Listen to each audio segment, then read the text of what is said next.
Okay. Hi, good morning, everyone. I'm Faye Landis. I'm the co-chair of Adult Education, the Adult Education Committee Congregation, Rinat Yisrael in Teaneck, New Jersey. I want to welcome everyone and just have a few Rinat-related announcements, and then we're going to launch in. So we have some Rinat members here, some people from elsewhere. I just want to, first of all, want to welcome everyone and also share that we run a ton of programming on Zoom and in person, and today is far from unique. Our audience and participants come from far and wide on Zoom. And so if you are not a Rinat member and would like to be in the loop about our programming, please just email adulted, one word, at rinat.org. We'll add you to our WhatsApp list, which is only notifications of events. Nothing else. And so a lot of people find that very helpful. In terms of upcoming events, I'm not going to flood you, but the next Zoom event we have is actually, we have in shul events on Shabbos, we have lectures. The next Zoom events is on Monday, October 25th. We have Professor Daniel Reinhold, the Dean of Revel, is speaking. It could be a yard site lecture for Rabbi Jonathan Sachs. It's hard to believe it's been a year, but that should be wonderful. He's an excellent speaker. And then the following Sunday, the 31st, we have Rabbi J.J. Schachter speaking, giving a yard site cheer for his mother. So again, if you're not a Rinat member, or a former Rinat member and not getting everything, would like to be on our list, please just email adulted@rinat.org. In terms of today's program, I'm not going to speak at great length because we have several speakers and they all have a lot to say, and that's who you're here to hear. I do want to acknowledge especially Melita Oppenheim, who was a summer intern, who's a member of Rinat, because I wouldn't say she grew up at Rinat, she's still growing up at Rinat, but she initiated this program and spearheaded it, and seems to me to have been the perfect intern. And so we're very proud as a shul of Melita's efforts and very happy that she did initiate this. In terms of the speakers today, it's really, this is a very tough topic and an extremely relevant topic. We've all had a very difficult 18 months with the pandemic, and a lot of the articles about the pandemic talk about how if you do the math of the number of people who were lost in the pandemic, something like 1 in 8 Americans were directly affected by a death in the pandemic, which is really a very jarring concept, to say the least. But when you do the math on pregnancy loss and 1 in 4 pregnancies ending in miscarriage, basically everyone is directly affected by pregnancy and infant loss. And I don't have the exact statistics on infertility. I think it's 1 in 8 couples. And so this is a topic that does affect everyone. And the question of how to support family and friends going through this, I mean, the organizations represented today can help you go through this, can help people, but how to help family and friends is something that people are very confused about, both don't know what to do or what to say, and hopefully we'll have a lot more in their toolkit at the conclusion of today's program. So our speakers today, first of all, being our president likes to talk. Can everyone mute? As people are getting, we just try to mute everyone, and then as the speakers get started, I'm gonna just hold on. I'm going to make Naomi a co-host so that you can unmute people. Okay, the people you want to unmute, because there's as a lot of people have gotten on in the last few minutes. Anyway, so Bina Faber, our president, often talks about Rinat pride, and today we're overflowing with Rinat Pride, as we have with us as speakers. Not only did Melita initiate this program, but we have Riva Judas, a member of Rinat, who is the founder and director of NechamaComfort, which has helped so many people over the past 10 years and will help a lot of people today as well. And also Nadiva Buchler, who we think of as Nadiva Sussman, who grew up in Rinat and who is leading a beautiful life in Israel, and is also inspiring and helping people by talking about her own journey, her own experiences. And just in that context, I don't want to acknowledge I can't acknowledge every single person, but of course, Barbara Sussman, Diva's mother, is with us. We miss the Sussmans, but it's great to see Barbara sort of in person. And so Naomi, I just want to make sure I set you up. Are you now a co-host? You are, and you're unmuted. I'm going to let you take it from here. And you can describe how you would like to handle questions, etc. Okay, so first of all, I just really want to thank you for making this event happen. And Melita was the person who spearheaded it and connected and did all the networking, which was amazing. She was a phenomenal intern. But you also really made it happen with the whole adult education board, and we really appreciate it.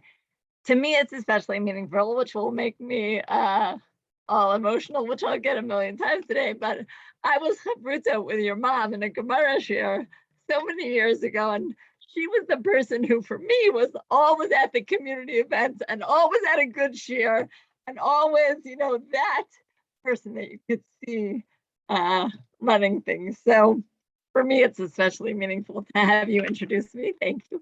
And clearly I did not sleep enough last night, so I'll be. Who did? Yeah, well, my kids laugh at me, but what can I do? Yeah. That's how it is. Anyway,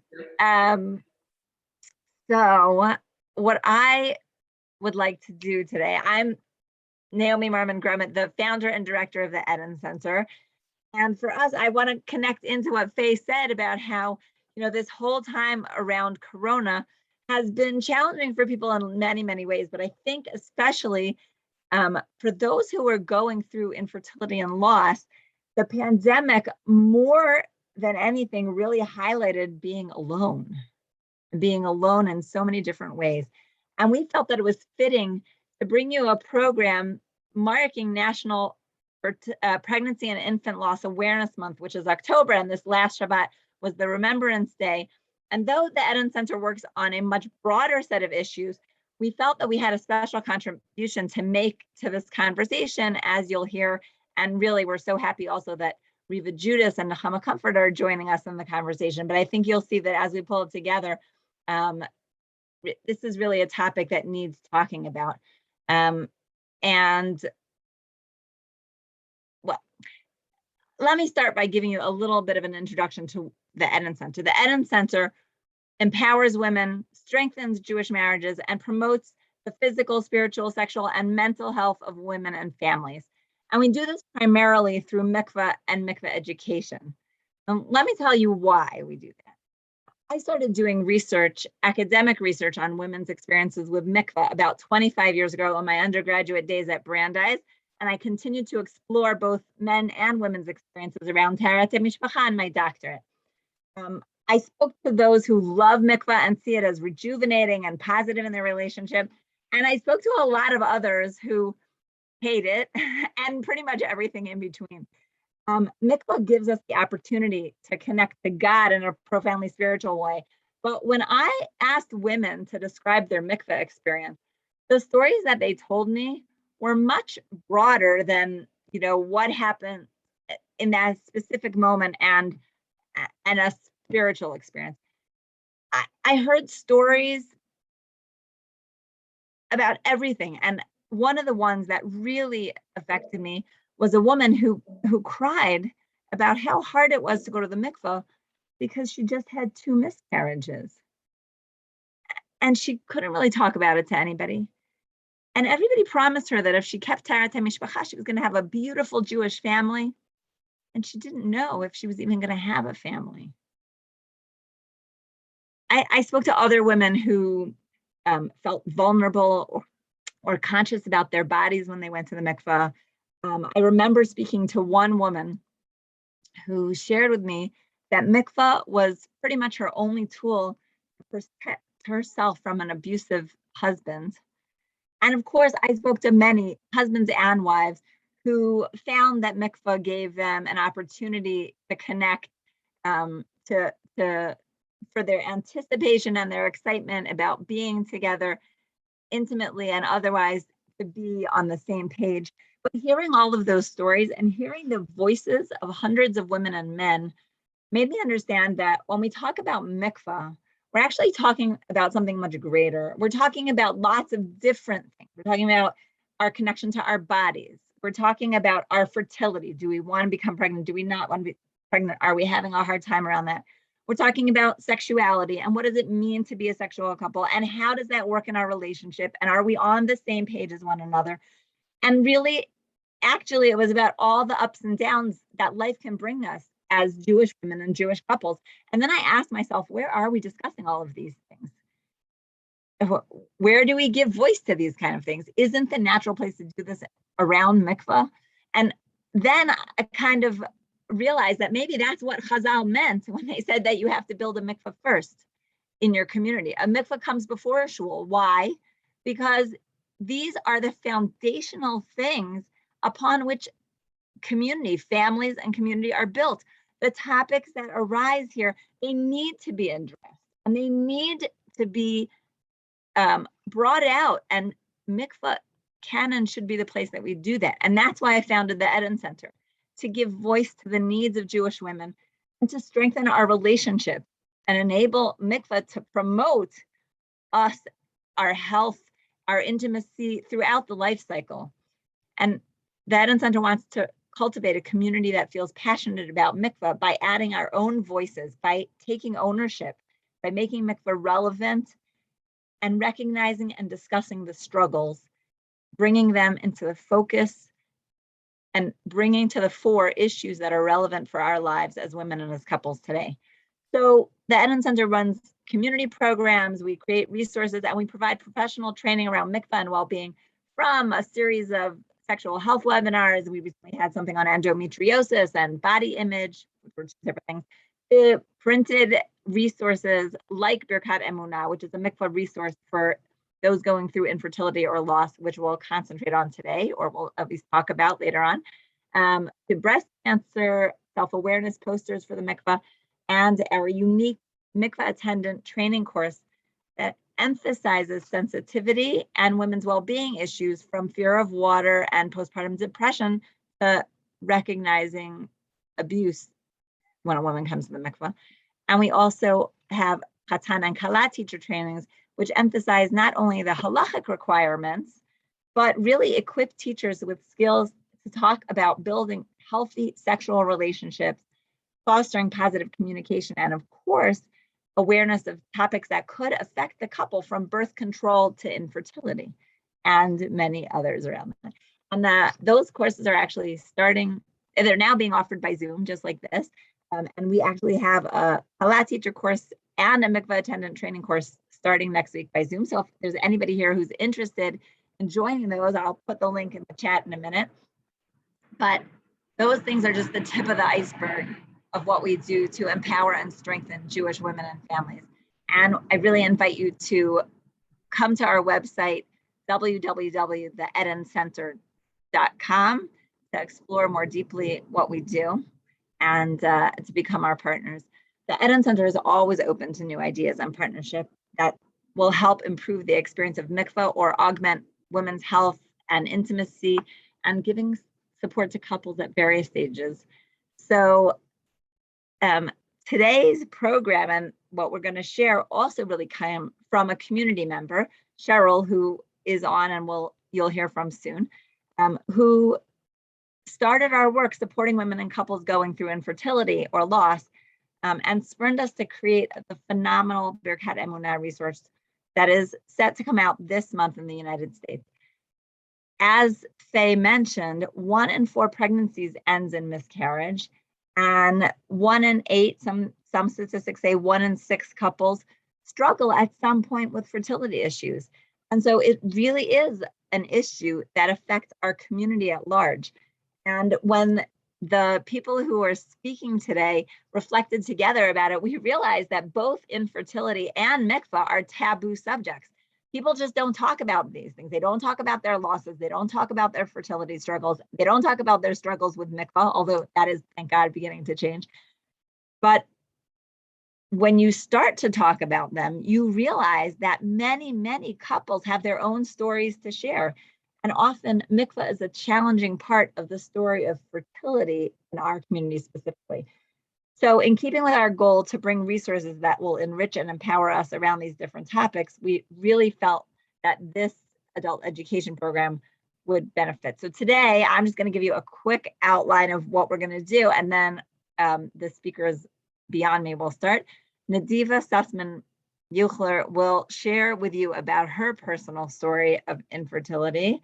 Then Riva Judas, the founder and director of NechamaComfort, will share tips on how to support family and friends. Cheryl Frankel Burnett will share her journey that led to creating Birkat Emunah, which together with NechamaComfort and a number of other organizations like Yesh Tikva and I Was Supposed to Have a Baby, Sviva, and a bunch more will be coming out. With no further ado, let me introduce Nadiva, whom I assume many of you will already know, even better than I do, because she grew up in the community. Nadiva is a graduate of Matan and Mizrahi's Advanced Learning and Leadership Programs, and she's currently the Menahelet and teacher at Midreshet Amudim in Yerushalayim. She lives with her husband and their one-year-old son in Shalavim. So Nadiva, are you able to unmute? Yes. Hi. Can you hear me? Yes. My voice is a little bit gone, so I apologize. Hi, everybody. Thank you so much for having me here. I'm really honored to be participating in this event. Eden Center and NechamaComfort are wonderful organizations, but particularly this event is meaningful for me because it's Rinat, it's the shul and community where I grew up. And so this is very full circle for me.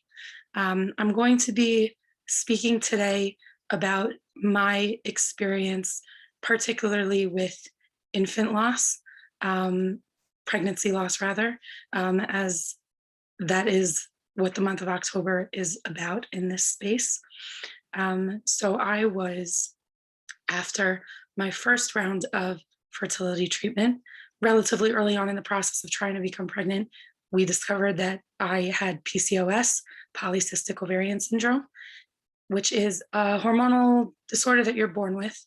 And it meant that I needed medical intervention in order to get pregnant. So I was after my first round of fertility treatment, which was a pill called Clomid, which was designed to help me ovulate. And I was lucky enough to get pregnant that first time. I did a blood pregnancy test that tested the HCG, pregnancy hormone, in my system. And in a healthy pregnancy, even very early on, the numbers are normally 3 digits, quickly 4 digits, and snowballing into 5 digits as it grows. And my positive test came back with the number 14. So very, very, very low. Doctors almost didn't even want to tell me that that was a positive, but technically it was because there's no other reason for it to be in your system. And from the very beginning, it was clear to them that this was not going to be a viable pregnancy.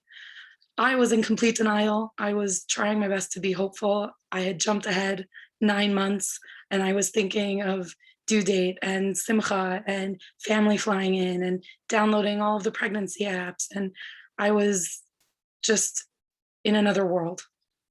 And I had to go in every couple of days to test the HCG level in my system.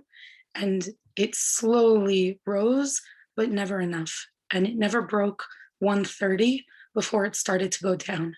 And the day that it started to go down, they said to me, okay, Nadiva, this is the end of this pregnancy. And now we need to treat it and help you move forward. So they sent me to the hospital and they confirmed it there that I was seemingly having a miscarriage. And they gave me 3 options. I could either go home and wait for things to happen naturally on their own. I could get a shot in the hospital that would speed up the process, but I would still have to go home and wait for things to happen at home. Or I could undergo a procedure called a papel. Papel is usually used as a uterine biopsy, but it's becoming a more common method of miscarriage treatment. And it's similar to a DNC in that they go in and they take everything out. It's different to a DNC in that you don't need to be dilated, and therefore there's no anesthesia involved, and you're in a regular doctor's office. And this was ultimately the option that we went for. I was not in a position where I could fathom walking out of that hospital knowing that the pregnancy was over, but still having it physically a part of me. I was already grieving and needed to be able to start that emotional process. So we opted for the Papel, and it was the most traumatic experience of my entire life. I felt everything. I was screaming. I could not tell you how long it took. 5 minutes, 45 minutes, an hour. I had no idea. It was absolutely horrendous and not something that I would wish on my worst enemy. And then we just had to go home and we had to start dealing with it. And they told me that in a week I needed to go and I needed to test the HCG in my system again to make sure that it was leaving my body. And I went in and I tested, and not only did it not leave, but it had gone up. Now, I am not a medical professional, and I had no idea what that meant. Why would this hormone still be in my body if I had a miscarriage? And my mind immediately jumped to, well, maybe there had been a lab error and I wasn't actually having a miscarriage. And maybe by doing this Papel procedure that not only physically and emotionally damaged me, maybe I actually had an abortion. And I immediately started panicking and spoke to about 1 million different doctors that day, went to an emergency clinic, and they told me, Nadira, that is not what happened. What this looks like to us is an ectopic pregnancy. For those who are not familiar, an ectopic pregnancy means that the embryo implanted outside of the uterus. This is never a viable pregnancy. There's nothing they can do to save it. And it has potentially life-threatening implications for the mother. So they sent me to the hospital immediately, but the hospital was not able to confirm whether or not I had an ectopic pregnancy. Until this point, nobody had seen anything on an ultrasound resembling a pregnancy, and they all put that down to the numbers being so low. But maybe it was because it was ectopic, and in the hospital they couldn't confirm because the numbers were so low. So they sent me home from the hospital with my release paper saying that I had a pregnancy in an undetermined location. And they said, if you spike a fever, or if you start bleeding, or if you're in pain, you need to get back to the ER immediately. This happened on a Tuesday, and on the following Sunday, I woke up in pain, a lot of pain. So we head over to the ER. By the time we got to the ER, I could not walk. I had to be wheeled around in a wheelchair. At a certain point, I couldn't stay in the wheelchair anymore. I had to be wheeled around in a bed. And the pain was actually radiating in my leg for some reason, to the point where I was convinced this was not an ectopic pregnancy. This had nothing to do with pregnancy. I have like a blood clot in my leg or something wrong with my leg. And I was telling all of the doctors, you need to amputate my leg. That's how bad the pain was and how delirious I was. And finally, they get me into an ultrasound and they are able to confirm, yes, we see it. This is an ectopic pregnancy. Why were they able to see it? Because it had started to rupture and bleed, and it was threatening my life. And so they said, Nadiva, you need surgery yesterday. You need to have surgery. There's just no other option. And so they wheeled me into emergency surgery. And I knew the risks that could come with having an ectopic pregnancy, and I knew what could result from that. And so when they were lowering the mask on me for the anesthesia, I was bawling and shaking and terrified that I was not going to wake up. It was the scariest moment of my entire life. And in that moment, for me, it was not about pregnancy loss. It was because I, in my mind, had already gone through that a week before. For me, this was, am I going to survive the next hour? I don't know. So, Baruch Hashem, I'm still here. And that is a tremendous zchut that I do not take lightly. And the result of that surgery and that whole process was that my fallopian tubes have been damaged enough that I now needed to move forward with IVF as my only method of conception, a fact that I would not learn for another year, but that's a story for another time. And at the time that I was going through this, nobody knew. I didn't tell anybody. And that was our choice. And we had a lot of thoughts and reasoning behind that, which maybe I'll discuss during the Q&A, but I'll wrap this part up now. Nobody knew. We told our parents. Eventually, we told our siblings. We told the relevant halachic and medical personnel in our lives. And that was it.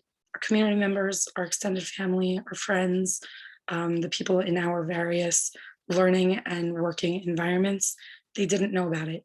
And that was our choice and not one that I regret. But it means a lot to me, therefore, that this is the forum in which people are finding out about it. Lots of people that I know on this Zoom, and a lot of people I know who couldn't make it to the Zoom but are hoping to watch the recording, they don't know about it and they're finding out now. And the fact that they are finding out in a forum that is about education and awareness and support is incredibly meaningful for me.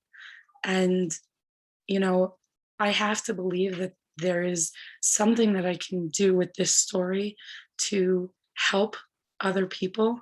So aside from the personal aspect of how it's impacted my life, if I am now zocha to share this story in a way that can bring more awareness to this topic and that can facilitate an environment in which other women and couples who go through similar things feel comfortable sharing their stories, then for me, that is extremely important and one of the best possible uses of my story. So I just want to say thank you again for letting me share that with you all. Thank you so much. Really.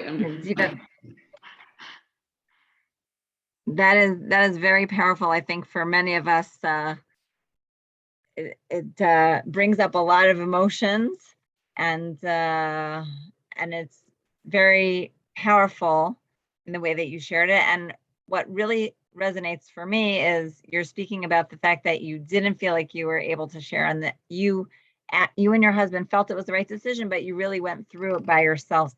And hopefully that can in some way, open up further conversations to know how much pain emotionally and physically you were in. And we can think together of how to support other people. And we'll allow you to maybe share more personal later on in the questioning of what things were helpful to you. But I want to invite Riva. Riva, who's been, I met Riva when the Eden Center was just starting, and she had already started NechamaComfort, but it's just so amazing to see how Riva has taken and given tools to support people and been there for so many people.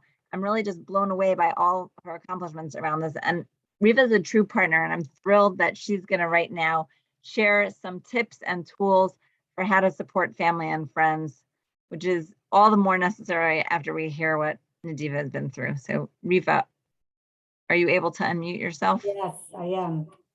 Yep. Thank you. Hear me? Okay.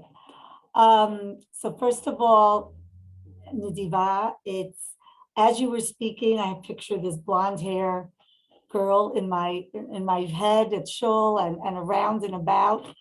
And all I can say is I'm sorry for what you're going through, for what you had to go through.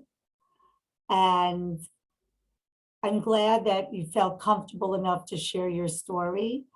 And that is one of the goals that I personally had when I started NechamaComfort, or speaking about what we can do to help family and friends. For me, again, I want to thank Faye for putting this together. She always does so wonderfully. And Naomi, of course, as you said, we had met, I can't believe how many years ago it was already, and to see how much the wonderful work that you're doing. It has obviously a special meaning for me to come on today. And as I look around, I see many friends shul members and my family coming on, and even members of my family that haven't come on and haven't heard me speak. And I just want to, it brought me back to a time I remember the first time that I spoke at Rinat. It was in 2010 in person, just for women. And I remember telling my story, and you would think, well, Reef has been a member of the shul for 37 years. My firstborn son passed away. We were a young couple in the shul, and we had our 6 miscarriages going through the shul. And my close friends and people that I would see on the street had no idea to the extent where we were going through. And for the next 2 weeks, my friends and family would stop me on the street and say, we're so sorry, we did this to you, we did that to you. So I'm gonna say something right now. If anybody hears anything that they've never heard, I forgive you all, because it was a time and a place that there was no recognition, there was no awareness month. And some of you are on, my team is on here, Esther Levy and Ellen Krischer and Sharon Bart Ratzestorfer. And I remember when October, I would look forward to October, because for one day and one day only, we would meet at that time at the local hospital at Holy Name for 2 hours, and we would be able to discuss our losses and remember our babies. And I would come home every time and say to Danny, we need a time for Jews, just for the Jewish community, because our culture is so different. And we need to not just have the month of October, but I want people to feel comfortable. I never, ever, ever want people to feel alone. And some of you know the history of NechamaComfort. If not, please feel free to reach out or look at our website and to know you're never alone. And today I want to talk about how you can help. I remember when we first started NechamaComfort, it was about helping the families, the couples going through the loss of early miscarriage through the age of 1. But quickly we realized that educated people needed to be trained, literally trained, given the words, given the mannerisms, given the tools. So we began to go into Jewish communities. We began to train smicha students at YU. We began to train people all over. We work with all Jewish families. We would do training for JTS as well, and anybody else that would ask us, nurses, even doctors in hospitals that didn't know what to say or do, not just for the Jewish families, but in general. So today, I want to give you some tools. And to also, for many years, I would always talk the talk, that a loss of an infant or a baby at any stage is the same type of grief journey as losing a sibling or a parent. And unfortunately this year, I lost, the last 2 years, my sister Sarah and my dear mom, Margie. And it's true, the grief journey is exactly the same. So one point to remember is everybody is an individual. Everybody's journey will be at their own time. There is no timeline anymore to the stages of grief. What makes this a unique loss is that 2 people, both the spouses, are going through it. Their personalities are different. Many times they're young. This is the first tragedy that they're experiencing. So keep that in mind, that when we discuss now the list, as we call it, there is no order, there is no right and wrong. Take your lead from the couple. When we speak to the couple and the families, we tell them a very important word, choices. As Nativa said, this was their choice. And as long as there's choice of what they're doing, it's easier for them to deal and go through their journey and to put their child, their situation into their lives and to move through it. We never move past it, we move through it. So, and just to let you know, what we're going to talk about today is also on our website, and we call it the do's and the don'ts. And these all came from actual experiences, personal experiences, and thousands of families that we speak to and continue to speak to around the world. The first thing is to acknowledge the loss. Don't walk away from it. Today's day and age, we have texting, WhatsApp, things that I didn't even know existed and that didn't exist. So reach out, follow the lead of the couple. We always encourage the couple to have a point person, a family member, a good friend, the rabbi, the rebbe, the yoetzet, anybody becomes the point person, so they're not inundated with questions. Do they want people calling? Do they want people just emailing? Do they want it to be private? That's all the couple's decisions, and you need to respect that. So if they want you to reach out anyway. And it's never, ever, ever too late to say, I heard what happened. I'm sorry. Very simple words. I'm sorry to hear what you're going through. Listen is very hard. Most of us want to fix things. We live in a world of fixing things. We can't fix this. This is something we can't fix. We can't make it better. But listen, be genuine and caring. Grief and death is a hard topic for everyone. And we know this year with what the world has been going through, maybe it's made it a little easier, but many, many people are uncomfortable with it. Try and get comfortable before you reach out to this person, whatever that means for you, talking to somebody, looking in the mirror and practicing how you're going to be real. Just show up. And if you say something maybe that wasn't appropriate, or if the couple gets upset, they're not mad at you. They're mad because they don't have their child that they were planning on. But be genuine and caring. Allow them to say what they want to say without expressing judgment. Remember, it's their loss, it's their grief process. You may have gone through this, but remember, your journey is different than theirs, or you may not. You may never have gone through this and don't really understand, but don't pass judgment. Refer to the baby by name. It's a blessing, and it's a wonderful place that these families are at a point now when giving their children a name is not unusual. In fact, it's encouraged. The name may be given in a private manner, only the couple wants to use it, or may be used in a very public manner. And that is important. This is their child. Each child has a name. And if they're going to use their name, that you need to get comfortable with that. And it's not so hard. It's a child's name.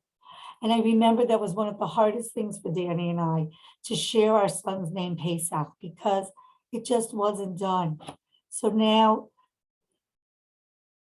let them tell you if they named the baby, if they want to share it with you, if they don't want to share it. They may have not given the baby a name. Again, it's their choices.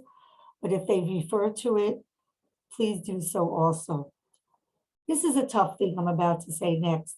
Include them in the community events and news.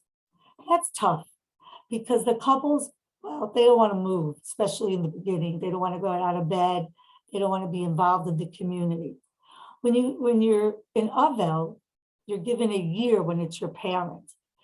You're sort of given that permission, that ticket that says, I don't have to show up for your simcha.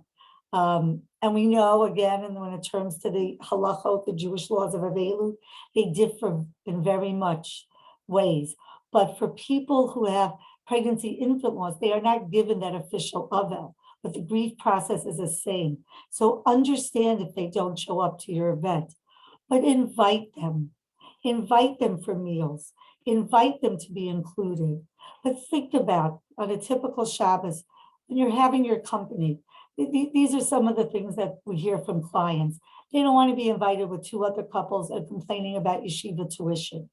They don't want to be invited to with a much elderly couple because they're in a different state too. Just use your common sense, invite them, but understand if they don't show up. And that could even be a game time decision when they don't show up. So include them, but be understanding if they don't want to come. And don't be surprised if they come all dressed up and in a happy mood. We're not defined by our grief. We don't walk around wearing black or black ribbons around our lapels.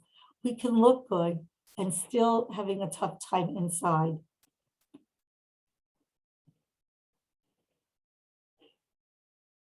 Another thing to remember is everybody reaches out at once. When there's a large communal loss, something that's happened to the whole community, we all reach out. It becomes, as I tell my clients, the flavor of the month. And we're all sincere and genuine. And when it's a public tragedy, we're all doing things, and we're writing Sefer Torahs, and we're having rallies and vigils. But remember, there are so many individual couples that are not on the global radar. And that after the first few months, that's what makes it difficult for them. It's okay. We all live our own lives. We're all busy. That is true. Make yourself a note that you're not going to forget them. Make yourself a note on the baby's yort site. Send them a text, or if they're more verbal, send them a message if they want to talk about it more. Every few months, reach out to them and be sincere. So many families rate, if you tell them I'm going to call you Tuesday morning at 10, they wait by the phone, waiting for your call. If something comes up, they get it. But if you say you're going to reach out and be there, show up, please. And again, take cues from the family and friends, and do they want visitors versus privacy? Don't be surprised or judgmental. Some couples have a mourning period, just like a Shiva. Some couples do want to have people come and visit. Do everything that our wonderful community does: the food, the meals, the rides, the carpools, help with the other children. Things that could be helpful, simple things to say. It's good to see you. I'm so sorry to hear what you're going through. I've been thinking about you. Or I'm going, some of these things were written pre-COVID. I'm going for coffee. Do you want to join me? And another very important fact, don't forget the men. Men and women have equally experienced the death of their child. Yes, the woman has physically gone through many more hardships in dealing with that, as we heard the Tiva's story, and just a simple procedure. But men, and I'm grateful to say more now than ever, are very open about their losses. So if you see them in shul, recognize his loss, invite him out. If you're going to watch, that we're watching in public now games, or if it's difficult for you, again, become comfortable and don't forget their male friends who are also going through this devastating loss. Don't avoid the couple. I remember when I first spoke, my dear, dear friends told me that they would see me walking down Cedar Lane and cross the street. They didn't know what to say to me. Don't avoid them. Don't dominate the conversation, which is always a popular topic statement when we're talking about regular Shiva visits. Don't change the subject. Never suggest that they had bad care, even if you are a doctor or a lawyer. Don't give advice. Don't talk about other losses and tragedies. Oh, my sister also had a miscarriage, blah, blah, blah, as we know. Don't ever tell them you should be over it. And we know, and I tell the couples, people are 99% generally trying to do the right thing. But sometimes they say things that they think are going to be right, and it just comes out wrong. Try not to say, I know how you feel, even if you have felt it. You could always have other children. Nobody has nevuah, prophecy, to know that. At least you have other children. You didn't know your baby. This only happens to people who can handle it. Trust me, I never want to hear that one again. You'll see the baby when Mashiach comes, and it's a test from God. God only tests these people. So the list can go on and on. Basically, to sum it up, this can happen, as we said, 1 in 4 pregnancies. That means the person you're sitting next to in shul, the checkout girl at the local supermarket, your child, your mother, yourself. Many of these points that I've discussed today can be used in other incidences as well. Reach out, not only during October, which is Awareness Month, reach out all the time.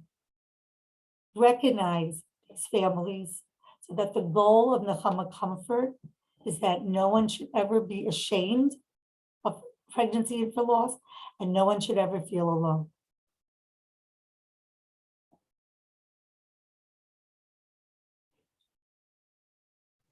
Thank you so much, Riva. Really, that was an amazing toolkit that you shared with us. And please put in the chat so that everybody can access it afterward.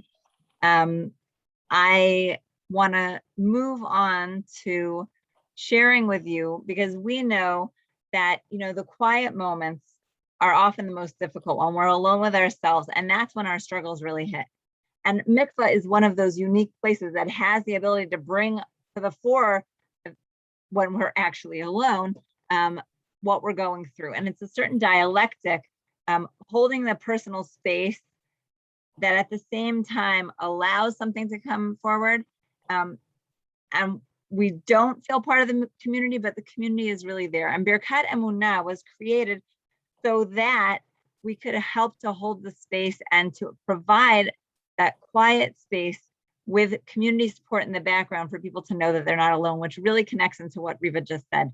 A few years ago, Cheryl approached me after she lost her week-old daughter and described how hard her journey was, even more because she felt so alone in the process. And going to the mikvah for her was one of the hardest times because it made her face the fertility, which she was having such a hard time with as it was. And she felt that she needed something that would root her into tradition, the tefillot of other women, and give voice to both the pain and longing, as well as express hope and the ability to overcome. When we began to create Birkat Emunah, we realized together that we needed pieces that would speak to a variety of different women at different stages along the journey. And as Riva mentioned, that loss is not just about women, it's about couples who are going through this process together. Each one of the couple are going to experience the loss differently. So along with tefillot and practical tips and a mindfulness framework and short reflections, Birkat Emunah includes a powerful compendium. It's really a pullout for partners to recognize that joint, or maybe I should say parallel journey. And I want to introduce Cheryl, who will talk about it more. But before I do, I just really need to say thank you to Cheryl and to Leah Herzog, who I don't think is on right now, who took the lead on creating it and made this resource available for everybody. So thank you. Cheryl Frankel-Burnett is the Director of Programming at Midrash Lindenbaum. She's a lawyer by training and an Eden Center certified Kala teacher. She lives in Jerusalem with her husband, Adam, and their 2 gorgeous sons. Cheryl, thank you for spearheading it and for being willing to share your story. Hi everyone. So definitely I want to thank everybody who made today possible. On a personal note, I have a lot of hakarat hatov both to Riva and NechamaComfort and also to Naomi and the Eden Center, who both helped me along the way at different points in my journey, and really have helped me, along with everyone on the call, continue to help and inspire me to turn mourning into meaning. And for me, that has been with the creation of Birkat Emunah. As we mark Infertility Awareness Month and think about how we can help ourselves and others, I would like to shed a drop of light onto the challenges specifically related to mikvah and taharat hamishpacha that a woman and a couple face. As Naomi mentioned, I think that this kind of gives us an opportunity to zoom in order to zoom out, to see some of the bigger issues that women and couples struggle with, again, in those quiet moments of identity, of intimacy, of body image, of relationships, of grief. And so I would like to share with you as I guess, a vehicle to do this. For me, something that's therapeutic is writing. And so I want to share with you just two short excerpts of things that I have put together. One that I wrote before putting together Birkat Emunah, and one after that I think kind of sheds, like, help me illustrate the complex emotions of this time, the importance of this resource, and ultimately suggestions for support that I think that we can all give to each other. So that lady at the mikveh, she caught my eye and I just stood there staring. The person staring back at me looked so familiar, and yet I couldn't place her. The mikveh is a funny place. On the one hand, it's supposed to be the most private place. Everyone pretends they don't know the person they recognize as they may cross paths in the doorway. And yet it's also a place that everyone is so open, so vulnerable. I would always find it so interesting to stop for a minute and acknowledge that each woman walking through that door has her own story, her own wants, her own needs, and her own prayers. On this particular night, I was caught staring into the eyes of that lady at the mikveh. Her eyes, enveloped by dark circles, looked tired and heavy.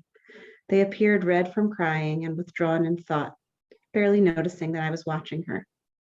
I reached my hand slowly out as if to stop and grab her attention, knowing that I was breaking all the unwritten rules that women have at the mikveh.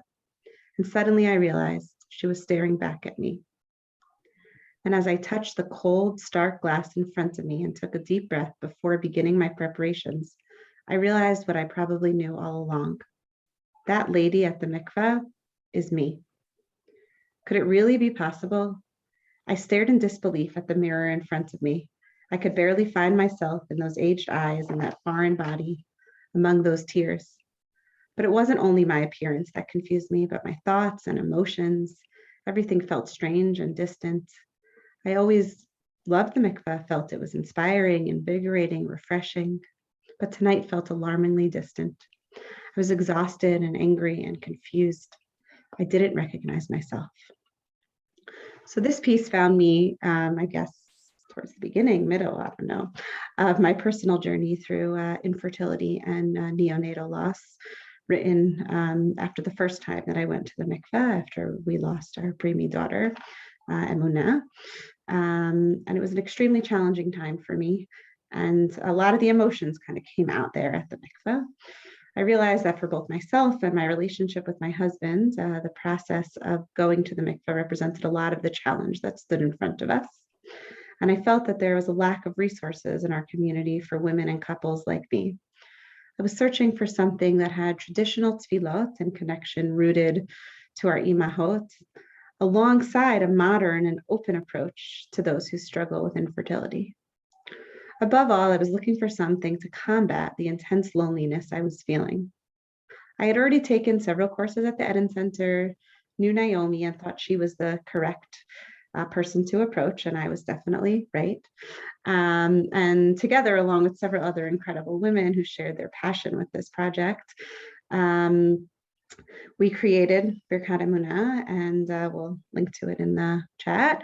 And I think that what we've put together really acknowledges both the hurt and the healing that the mikveh encompasses, and also, as Naomi pointed out, gives space for both women and couples.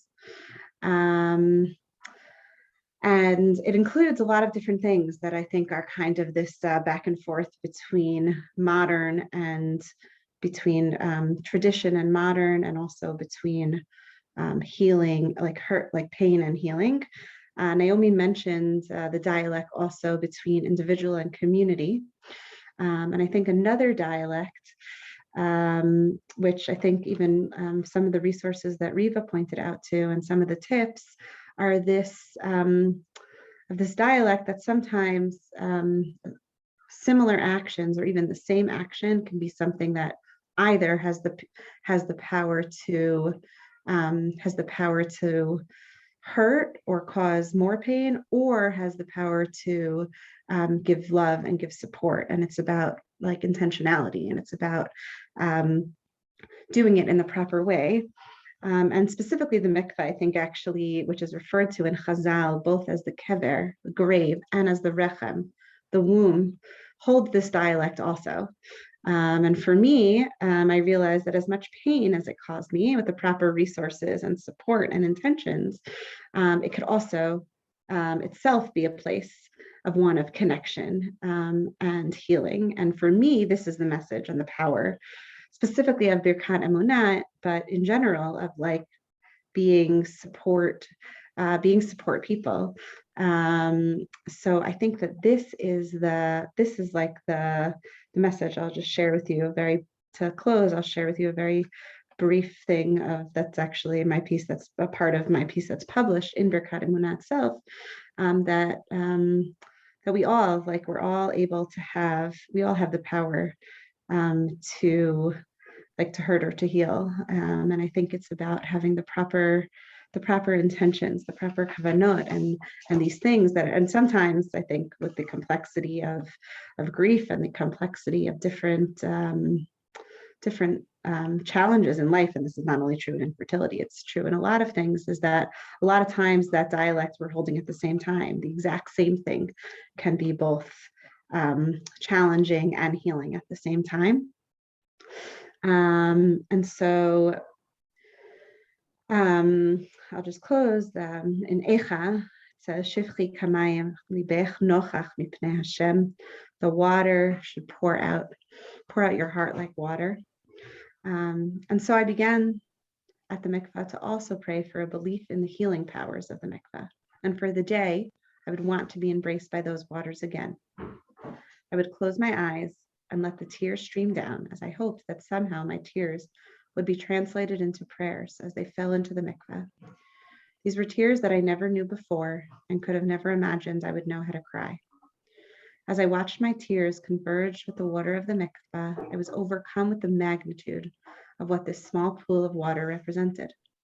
For it held not only my tears, but the tears and hopes and prayers of all the women who came before me and will come after. For me, this is what made the waters I immersed in so powerful and ultimately healing. Suddenly, it was the water themselves that allowed me to feel less alone. Thank you so much, Cheryl. I'm so touched by the words that you shared. Before we open for questions, and I know that some people have to get off, I just want to invite you all to be part of what we're trying to do, which is to give voice to the plethora of feelings along the fertility journey and let people know that they're not alone. So how can you actually do that? Well, one, we all know somebody who's suffered miscarriage or is going through infertility, and many of us have gone through it ourselves. So use the tips that you heard here today to reach out to others. Be sensitive and supportive to a friend who's going through the process, and use what Riva said, offer to be a point person. In Birkat Emunah, we talk about taking somebody to the mikvah, make a meal, or just listen to whatever they want to share. That would be the first thing I would say. But you could look at Riva's whole list for more than that. The second thing I would charge you to do is to help us bring Birkat Emunah to your community and beyond through financial donation, by letting us know if you're willing to help in the process of distributing it, by connecting us to other communities that could benefit, or just by getting a copy of the booklet when it's printed and sharing it with friends so that it can help others. The third thing I would ask you is to share with people your thoughts and feelings about what you heard today. Some of the useful tips, some of the fact that just sharing can be helpful, and that can be healing in and of itself. Share that on social media, in an email, talking about it at your Shabbat table, however you would normally share, but share both about Birkat Emunah and about infertility, so that as a community, we can really support anybody who needs it, because that can make a difference, and it can help somebody else to know that it's okay. There are others who've gone through it. And lastly, make connection to help us find partners for our work on Birkat Emunah and beyond, so that we can continue to provide resources for Jewish women and couples that really are helpful and supportive. And so I want to thank each and every participant today, both the speakers and those who are on. And I want to open up, if I'm going to hand the floor back to you, Faye, if there are any questions to address them to the speakers. Okay, so thanks again. I want to thank all the speakers. This was absolutely wonderful and exceeded my high expectations. And I think everyone on the call found this all the listeners found this very meaningful as well as helpful. By the way, I've got some noise in the background. I've been invaded in the past hour, so I apologize. But the thing is, so I think the way to do this is, I understand it's a busy Sunday here. People have to log off. But I would say anyone can unmute themselves. So if anyone wants to say anything, no pressure, feel free. I think that's probably the best way to handle it, and I can, for the time being, until invasion escalates, I can call, call people. If someone would like to speak, the floor is yours. You just unmute yourself. We're a small enough crowd that should work.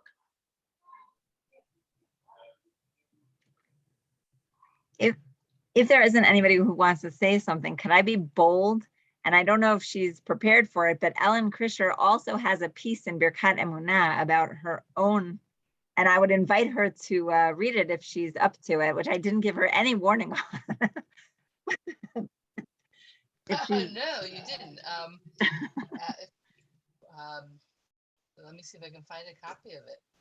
Ellen, you're very soft, right? Is that right? Is that better? Yeah. Definitely got no warning about that.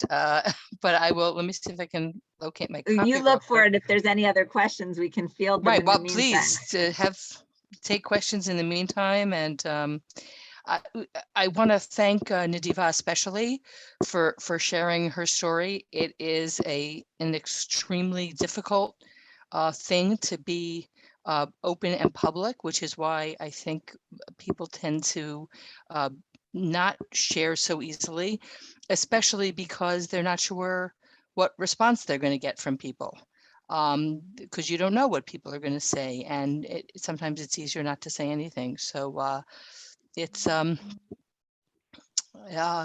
it was an amazing story, Nativa, and I appreciate your sharing. So yeah, here's my copy of the poem. This was written in the throes of the grief that people experience. And as you can see, even after so many years, it's hard to go back and think about that. I drag my footsteps from place to place. I carry a weight no one can see. I stumble down paths of twisted fog. I cry in the corners of my days because I have no choice. I cloak myself in everyday chores.